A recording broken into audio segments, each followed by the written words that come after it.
Cinema ഇൻഡസ്ട്രിയിലെ വലിയൊരു വിജയമായിരുന്നു വെള്ളാനകളുടെ നാട്. 88-ൽ ഇറങ്ങിയതാണെങ്കിലും ഇന്നും നമ്മൾ ടി വി കാണുമ്പോൾ അതിലെ ഓരോ കോമഡികളും നമ്മൾ ആർത്ത് ചിരിക്കാറുണ്ട്. പ്രത്യേകിച്ച് കോഴിക്കോടിൻ്റെ കുതിരവട്ടം പപ്പു എന്നൊക്കെ അതുല്യ കലാകാരൻ്റെ വേഷം, അതുപോലെ ജഗദീഷ്, ഒരുപാട് താരങ്ങളിൽ മത്സരിച്ച് അഭിനയിച്ച സിനിമ. ആ സിനിമയിലെ താമരശ്ശേരി ചുരം, ആ ഡയലോഗൊന്നും ഒരിക്കലും മറക്കാൻ പറ്റില്ല. താമരശ്ശേരി കോഴിക്കോട് 50 കിലോമീറ്റർ, ഇത് 5 മിനിറ്റ് കൊണ്ട്. ആ സിനിമയിലെ ഒരു പ്രധാനപ്പെട്ട ഒരു കഥാപാത്രമായിരുന്നു റോഡ് റോളർ. അതെ, ലാലേട്ടന്റെ റോഡ് റോളർ. ആ വാഹനം ഇടിച്ച് മതില് പൊളിഞ്ഞ് നമ്മുടെ ശോഭന ചേച്ചിയായി കലിപ്പിലാവുന്ന നിങ്ങൾക്ക് എല്ലാവർക്കും ഓർമ്മയുണ്ടല്ലോ. ആ ശോഭന ചേച്ചിയുടെ വീടിന്റെ മുമ്പിലാണ് ഞാനുള്ളത്. കോഴിക്കോട് വെസ്റ്റിൽ ചുങ്കത്തുള്ള ആ വീട് ഇതാ കണ്ടോ, ഒരു മാറ്റവും ഇല്ലാതെ അതേ ഭംഗിയിൽ ഇപ്പോഴും തുടരുകയാണ്. പക്ഷെ ഒരു പ്രശ്നം എന്താ വെച്ചാൽ മതില് ഇപ്പോഴും ഇല്ല എന്നുള്ളതാണ്. ഇവിടെ ഈ നല്ല വളവായതുകൊണ്ട് ഇവർ പറഞ്ഞത് പലപ്പോഴും അപകടങ്ങളൊക്കെ ഇങ്ങനെ ഉണ്ടാവാറുണ്ട്. അപ്പൊ ഇപ്പം മതിലൊന്നുമില്ല. അപ്പം അന്ന് സിനിമയിൽ കണ്ട അതേ മാറ്റോടുകൂടി അതേ ഭംഗിയോടുകൂടി ഇന്നും ആ വീട് കാണിക്കാൻ വേണ്ടിയാണ് ഈ വീഡിയോ ഞങ്ങൾ ചെയ്യുന്നത്.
ഇതിവിടുന്ന് കൊണ്ടുപോയില്ലേ? ഇതിവിടുന്ന് കൊണ്ടുപോയില്ലേന്ന്? കൊണ്ടുപോയെങ്കിൽ ഇതെങ്ങനെ ഇവിടെ കിടക്കോ?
ഒരു ഇത്തിരി കൂടി സ്പീഡ് ഉണ്ടായിരുന്നെങ്കിലേ ഈ വീടും കൂടി അങ്ങോട്ട് പൊളിഞ്ഞേനെ. എനിക്ക് എന്ത് രസമുണ്ടായിരുന്നു.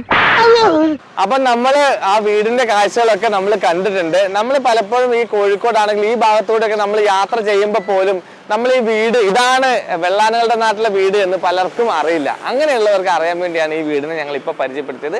അപ്പൊ സേഫ് ഗാർഡ് എന്റർടൈൻമെന്റ്സിന്റെ ഈ വീഡിയോ ഇവിടെ അവസാനിക്കുകയാണ്. പുതിയ വീഡിയോയും പുതിയ വിശേഷവുമായിട്ട് നമ്മൾ അടുത്ത ദിവസം കാണാം. അപ്പൊ അതുവരെ എല്ലാവർക്കും ബൈ ബൈ.